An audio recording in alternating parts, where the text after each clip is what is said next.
The French have a phrase, joie de vivre, the joy of living. Alliance Française brings that joy through French language classes, culture, and community straight to you. Classes start May 2nd, but first, try a free Zoom class the week of April 20th. No commitment, no excuses. Early bird pricing ends April 17th. Visit francedc.org and sign up today.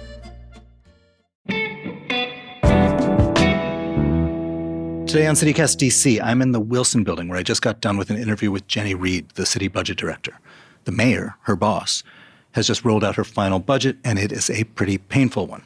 Jenny walked me through the administration's theory of the case, why they think it's a good idea to make cuts in things like daycare and medical leave, and why they think it beats the alternative of raising more money through taxes.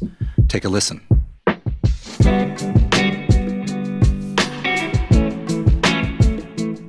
Today is Tuesday, April 14th. I'm Michael Schaefer. Here's what DC's talking about.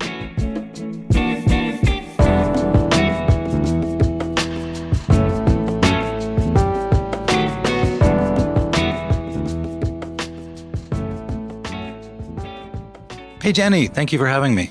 Hi, Michael. Thanks for having me back. All right, so sometimes you make a budget and you get to roll out a lot of new goodies for everybody, and sometimes you have a huge budget hole to fill. This is one of the latter years. And so most of the news is about stuff you're not going to pay for this year. Why is the hole so steep? Well, the district has, benefited from a lot of growth, both before the pandemic hit. We were seeing very healthy year-over-year growth of like 6% a year in revenues. The COVID pandemic hit. That certainly disrupted things, but there was a lot of infusion of federal dollars that came in and really helped boost the district's recovery. Unfortunately, beginning in 2025, the district experienced a pretty significant economic shock through the DOGE layoffs, where we saw more than 25,000 residents lose jobs, and the district itself lost more than 48,000 jobs from these federal layoffs. As a result of that, associated spending at companies that do contracts with the federal government reduced, and there was less consumer spending in the economy. So we now are seeing very, very limited revenue growth year over year. And it's less than inflation, right? It's less than inflation. So at the same time, our costs are growing significantly. And as a result, we unfortunately had to make cuts in order to live within our means. Can you give me a sense of the drop-off? We know 20,000 jobs have been lost roughly in the federal sector, more in the private sector. A lot of people from overseas are less keen on coming to the United States as tourists. Maybe a lot of people in the United States, or at least from some parts of the United States, are less keen on Washington right now. Like, where did you expect revenue to be this year versus where it is?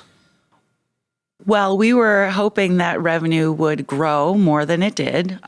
We did see year-over-year growth in revenues. However, what we're seeing happen is we have smaller year-end surpluses. We have slower revenue growth. And as a result of the layoffs, we were actually facing a $1 billion budget gap. And we had then to look at ways to close that gap. And so what we focused on was delivering a budget that would hit 4 key priorities. So one, making sure we maintain our investments in education and public safety. One of the key reasons for DC's comeback has been its strong investment in its public schools and its strong investment in public safety to keep crime at a historic 30-year low. Additionally, we wanted to make sure that we focused on preserving the core services that residents rely on. So we made no material changes to our Parks and Recreation Department or our public libraries, our Department of Public Works, the Motor Vehicles Department. One of the hardest challenges that we had was making sure that we could preserve healthcare for DC residents. We spend more than $5 billion, including federal funds, on healthcare for residents. About 4 in 10 DC residents is enrolled in one of our public healthcare programs. Costs for healthcare are growing significantly, and it was one of the key areas that we wanted to make sure that we could continue to prioritize and maintain for our residents. And then last but not least, similar to you heard me talk about this last year, we need to grow our economy. And so we invested in different strategies and tools and tactics so that we can pivot away from these DOGE cuts and begin to grow our revenue so that we can invest in the programs and services that people want us to. So what you're describing citywide is this is like a shit sandwich of a year. And now we got to eat it. And it's no fun for elected officials to cut things. You want to be able to go out there and cut ribbons and roll out new things. There's one school of thought that is, people are exaggerating the danger to the city's economy as a predicate for cutting things they didn't like in the first place. Why should we trust the numbers? Well, I think that you can look around, right? And you can see the impacts. I mean, I think that probably everybody knows someone who's been impacted by the federal DOGE cuts, either themselves, a close family member, or friends. I think that we have absolutely seen tourism has changed. If you walk around DC, as you mentioned in the beginning, we're not seeing the same level of international tourism that we used to see. And so I think that if you just walk around the city, you realize that these changes are real and they are absolutely having an impact on the city's overall revenue growth. And one other factor, just for the uninitiated, is you have a law that says you must balance the budget. Correct. Yes, we must balance a budget. Which is to say, some places, some businesses, some families, and some municipalities would say, okay, this is a rough year. We're gonna go into the red a little bit because we're confident we can catch up in a couple of years. You can't do that. We cannot do that. No, by law, the district has to have a balance, not only current year budget and proposed budget, but actually a 4-year financial plan that must be balanced. I think we are one of the only jurisdictions that I'm aware of that has a requirement of a 4-year financial plan. And we are also very proud that this budget that we just delivered to council is our 30th consecutive balanced budget for the district.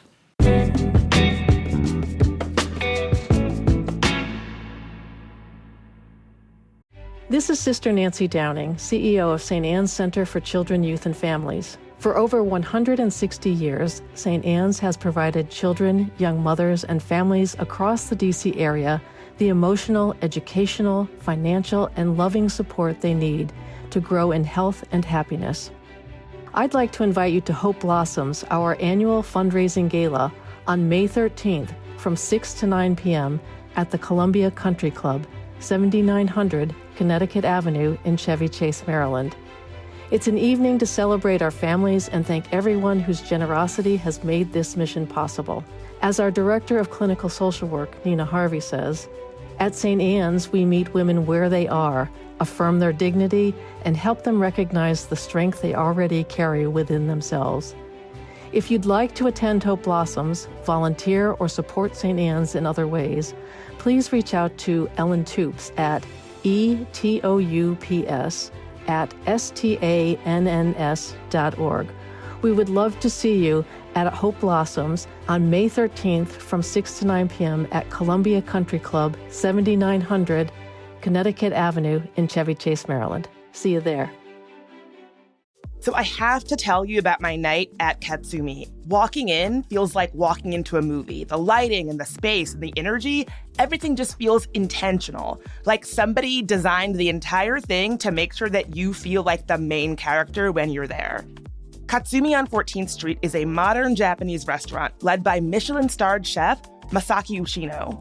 And the food truly matches the moment. I'm talking about premium sushi that tastes like it was made just for you, a sake program with rare pours you're not going to find anywhere else, and a seasonal menu that feels like it was written specifically for this night. 2025 James Beard semifinalist Andra Johnson is running the dining room, and that means that every single detail feels accounted for from the moment you walk in. Katsumi is the kind of place you are going to want to go back to again and again, especially to bring somebody that you're trying to impress.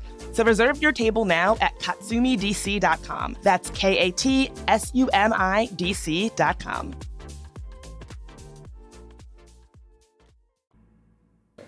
So you began this with looking at $1 billion-ish hole in the budget. And this budget that the mayor has proposed has about $500 million in cuts. And it actually is going to be less spending than a year ago, which is the first time in like 15 years that that's happened. What are the major things that you're going to cut? Sure. So I think it's important to know while there's about $500 million in reductions in savings, there's still a $21 billion investment, including federal funds in the district. So as I mentioned, we made sure that we could preserve funding for education, for our schools, for our public safety ecosystem, and importantly, healthcare for our residents.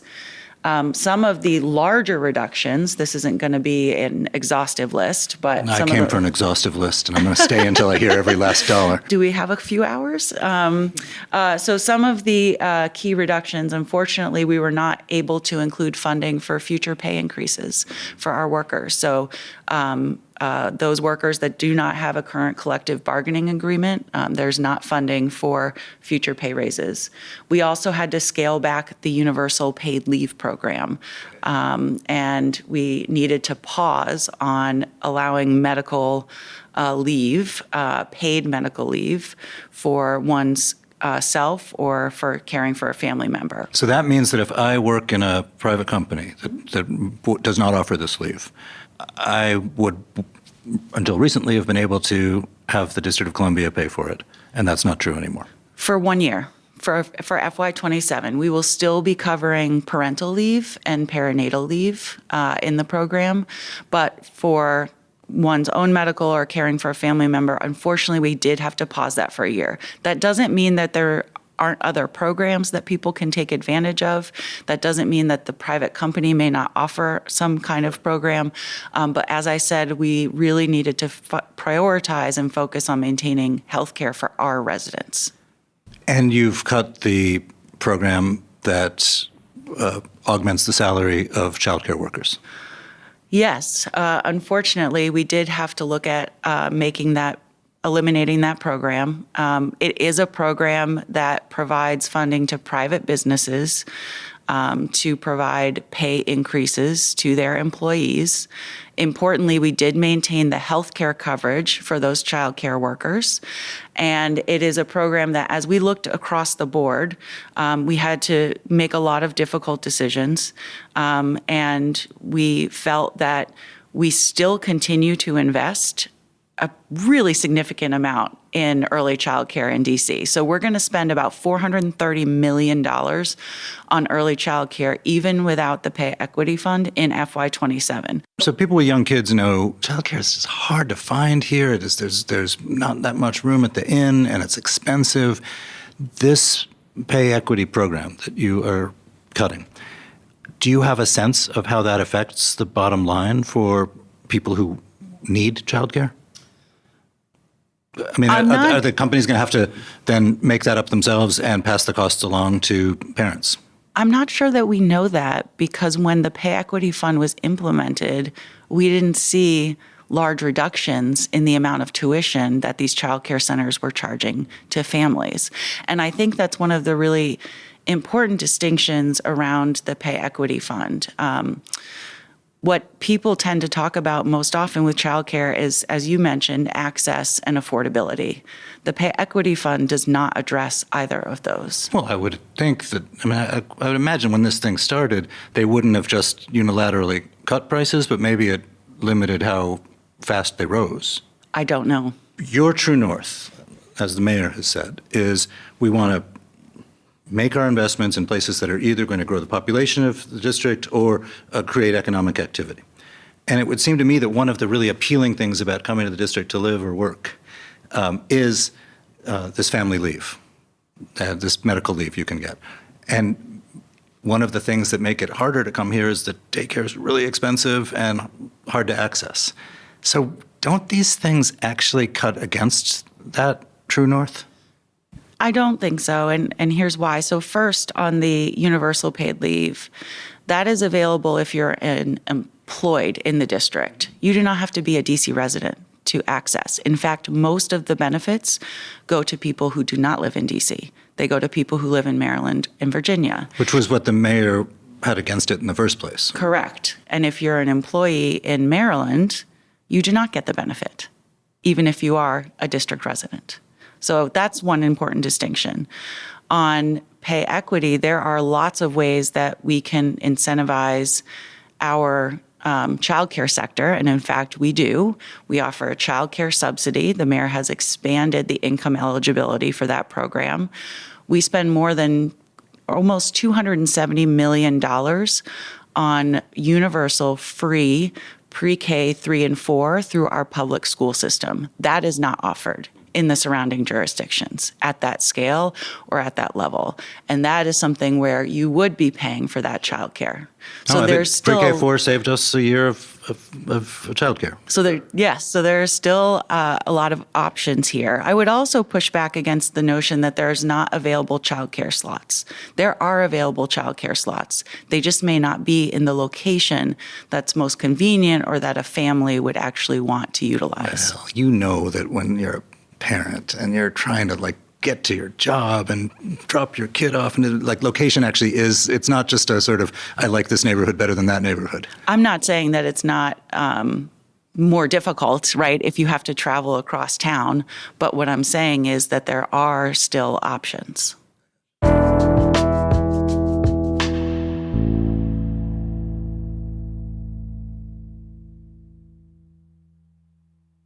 Spring is here, and it is finally that rare time of year in DC when it's neither too cold nor too hellishly hot to open your windows.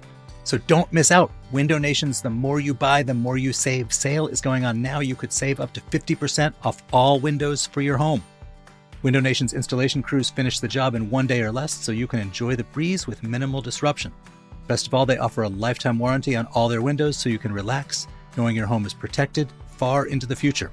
Hurry! This sale ends soon. Schedule a fast free consultation now at windownation.com.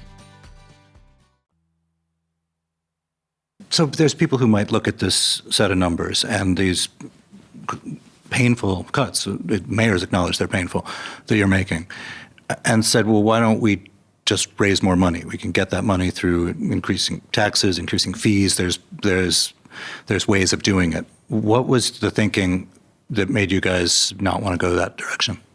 There were a couple things that went into that calculation. So first and foremost, if you look back at DC's revenue growth over the past 12 years, and I would encourage folks, if they haven't had a chance to look at it, to go to budget.dc.gov. We did do a 12-year look back at the history of the sort of finances and the budget in DC, and I think it offers a lot of interesting information to put decisions into context. And one of the things that we showed was that when you look back over 12 years, more than 70% of the growth in revenue was due to what we call organic growth, right? Meaning just general growth in the economy, not due to particular tax changes. So if we're thinking about ways that we can grow our revenues in the long run, focusing on that organic revenue growth is going to be the biggest driver. The second thing is, as we've talked about, this is a tough time for a lot of families in the city. There are a lot of people who have been impacted by job layoffs. There are certainly, I think, a lot of concerns that folks have about rising utility costs and other things. This is not really the time to be imposing new taxes.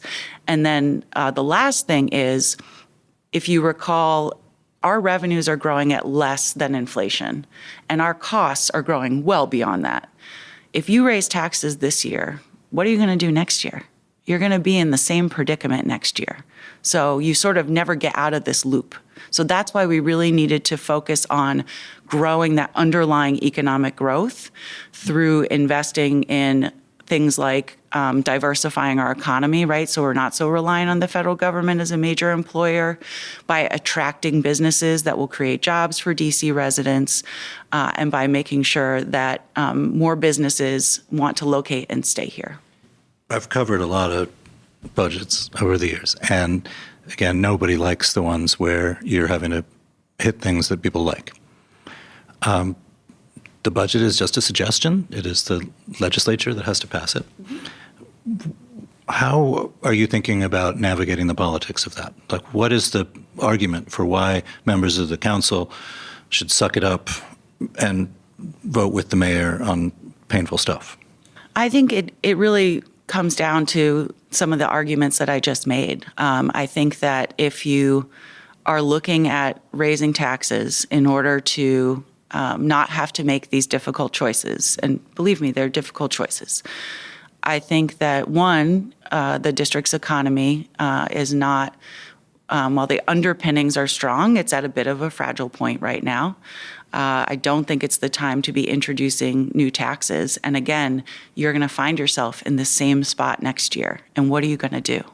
So you're going into what inevitably is a time of horse trading and posturing and voting, and you'll have to give something, you'll get something, there'll be some compromising. What are the red lines?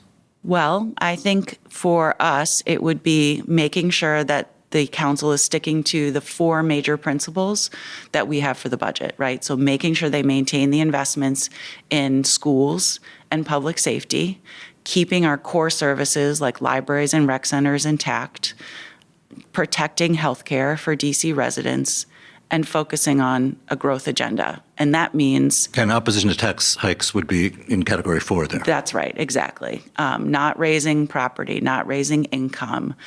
We delayed a sales tax increase, in fact, for FY27 that was going to take place. And the council should continue to follow that guidance. I mean, it is, we're in a city, in a country of such yawning income inequality that a lot of people will look and say, we have tremendous amounts of wealth in Washington. Shouldn't we ask those people to pay more? Well, we already do. I mean, we have a progressive income tax system. Back in, I think it was 2022, the DC Council created 2 new high income tax brackets that charged those residents more. They also, I think it was 2 years ago, created a new property tax rate for homes that are valued over $2.5 million. They've lowered the estate tax. So we already do ask more of our residents. Lowered the estate tax? Lowered the threshold, I'm sorry, of the estate tax. Thank you. All right, so listen, I want you to look forward for me for a second, because the mayor's not going to be here in a year. We are in a mayoral election. As with all mayoral elections ever, there's candidates who say they're going to do certain things, explain one way or the other how they're going to pay for those things. I know you're not in the business of picking and choosing between those candidates, but you are a person who's been deep in the weeds of the city budget for a long time. So when you are talking to neighbors, citizens, about how they should understand the choices, the possibilities within a city budget, as they think about how they're going to vote or as they think about what they support, what is your sort of way of explaining that to civilians? Well, I think that the budget that we put forward does a good job. And the 12-year look back that we put together does a good job of being able to explain to people what the realities are today, what the choices are that people have to make. And as I said, the district is entering, a period of much slower revenue growth where we just do not have the 6% year-over-year revenue growth that we experienced pre-COVID. We do not have the billions and billions of federal aid that came through during the COVID pandemic. And so the budget that we put forward, no matter who comes into office next, the purpose of that was to make sure that we are setting the district up for success. One of the sort of true norths of the mayor has been we need to grow the population. What do you think of as the things that are going to encourage the population to grow? I think that strong schools, right? And we've seen that the investment in public schools has paid off. We have seen that our enrollment in our public schools has gone up by about 16% over the last 12 years. Our graduation rates are up, our test scores are up, our attendance is up, our parent satisfaction is up. So having a strong public school system is incredibly important. Also, having a strong public safety ecosystem is also critical. We have crime driven down to the lowest level for violent crime in 30 years. Making sure that people feel safe is absolutely critical to wanting folks here. And then making sure that we're doing the basics right. So like I said, we've got to make sure people love our parks and recreation and our libraries. They love the programming they offer. So we want to make sure to keep that available. We want to make sure that we're funding the Department of Public Works to be able to pick up the trash and clean our corridors around the city. We want to make sure when you go to the DMV, you can renew your driver's license. Those things need to be in place to attract and keep families. All true. But if you're, I mean, what I'm hearing is that you're not able to give raises to certain city employees. You've taken those off the table. At a certain point, you do get what you pay for. And if we're talking about having a less well-paid workforce, are you concerned that that is going to show up at the DMV? Well, I think that we have focused on making sure that people still have jobs. And so, unfortunately, in a period of tough choices, we have been very proud that throughout the tough fiscal times, right, even during COVID, during the $1 billion CR debacle last year, right, we did not lay masses of people off, and we did not miss a paycheck. And so preserving people's jobs is very, very critical for us. But there is a school of thought, and I would like you to just sort of put it on your budget glasses, assess it, which is that Washington will grow and thrive and be healthy if we have a significantly more robust safety net or array of programs on childcare, on other things, and that the danger to the city is people being displaced or people leaving because of the lack of these programs, i.e., that's a situation that will get worse as a result of this budget. Is that true, or is that do you disagree? I disagree with that. I think first and foremost, we still have a very strong social safety net. The district continues to invest in hundreds of programs and services to support our low-income residents. You compare us to any jurisdiction, certainly in the region and definitely around the country, we probably offer more expanded services and types of services than anybody else. Secondly, when we've looked at the research of why do people leave the district, they typically leave for a couple reasons. One is that they got a job somewhere else, right? People follow their jobs. Two, they wanted more housing, like more house for their dollar. And then third, they wanted different public schools. And so that's why it's really important that we continue to invest in those kinds of services that make families want to stay. So in addition to navigating the DC Council, there's the Congress of it all and the Trump of it all. Tell me how that affects your thinking about the budget. Well, I think that we're always, of course, mindful of our federal partners, but I think that, we put forward a budget that we think is the best for DC's future. And that is the budget that we presented. That's the budget that we'll defend. That's the budget that we will make sure can get through the Congress. And we think it's very important that congressional leaders listen to DC officials who know what's best for our city. I mean, it doesn't escape notice that some of the things you're proposing to cut are things that the current leadership of Congress doesn't much care about. Pay for child care workers, pay for public servants. I don't think that certainly our budget was not designed to appease the Congress. Our budget was designed for what is the best plan for the district to move it forward and for its residents. So, I had a scholar from the Brookings Institution on the podcast recently who talked about the state of the city economy, which she painted in very dire terms. The CFO's letter ahead of the budget similarly painted the city's economy in very, very dire terms.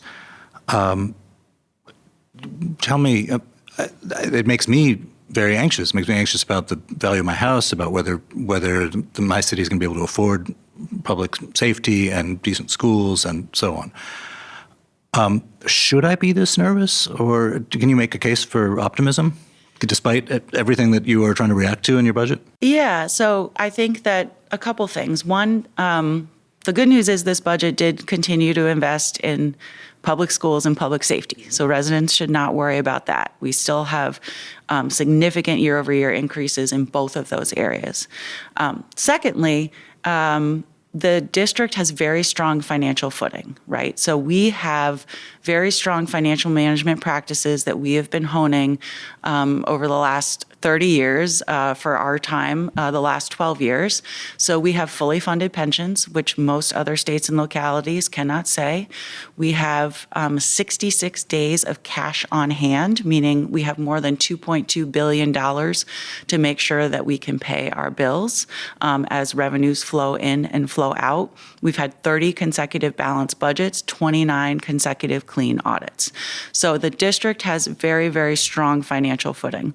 While our economy is softening and there's certainly risk points, we still have a strong underpinning, right? We still have the ability to put forward a budget that with federal funds is $21 billion. What was it when the mayor came in? When the mayor came in, the budget itself has grown by about 60% overall in general funds, the funds that we control, from about $7 billion up to about almost $13 billion. So we've been able to. Why has it grown so much? I love me DC, but I don't think that the city government's gotten 60% better in that time. The budget has grown because our revenues have grown, right? The budget has grown because our revenues got significantly larger as we went through the pre-COVID times, along with the federal infusion of funds. That's allowed us to expand our programs and services. At the same time, we've also had more residents move in to the district, right? That requires more service. We have more kids at our public schools, et cetera. So our revenues have grown in order to, help keep up with demand and also allowed us to expand new offerings to residents. You made a point about if you raise taxes in order to pay for a budget that doesn't have these cuts, we'd be right back here again next year. But I'm also thinking, given the dire predictions about the economy, and on my little block, there were 4 people who were unemployed from the Doge period. What's to say we won't be back here again either, making more painful cuts in a year?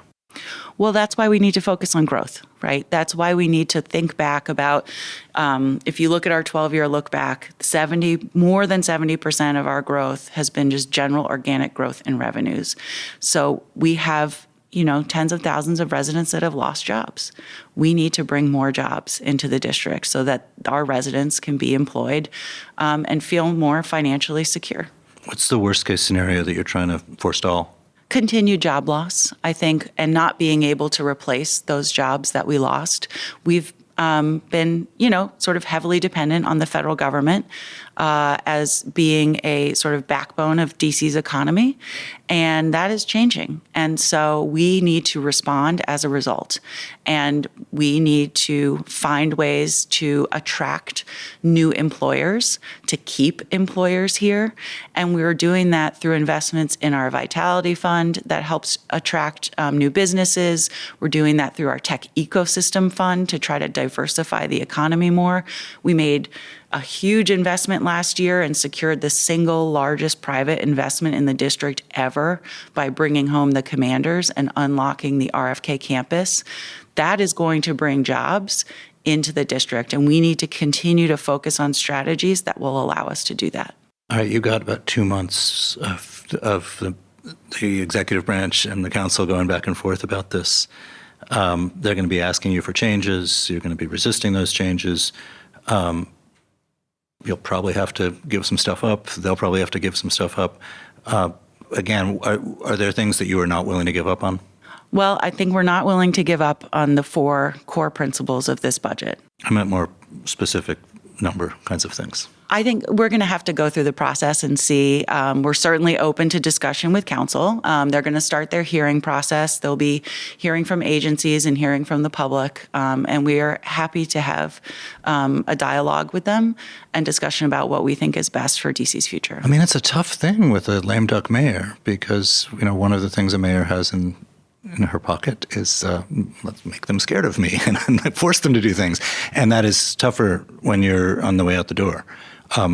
What is the tool you're going to use to help bring people around to your way of thinking? I think we'll continue to talk about the budget. We'll continue to educate residents and the council members about the budget and continue to talk about what we think is important for the district's future. Jenny, thank you for being here. Thank you so much for having me.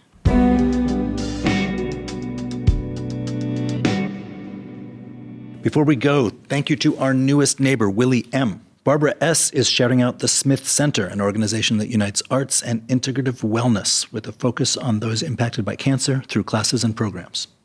Stephanie M. says the Java House on the corner of 17th and Q and DuPont Circle has the best patio and coffee klatch in the neighborhood. And Oliver S. is sending a huge shout out to As You Are on Eastern Market for being a queer space that doesn't just include the trans community, but centers it.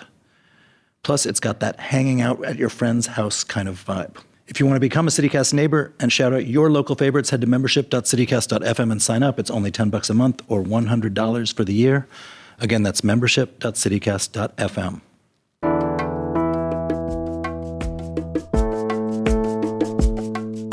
That's all for today here on CityCast DC. If you enjoyed the show, why not tell a friend, rate the show, leave us a review, and for goodness sakes, subscribe to our morning newsletter. We'll be back tomorrow morning with more news from around the city.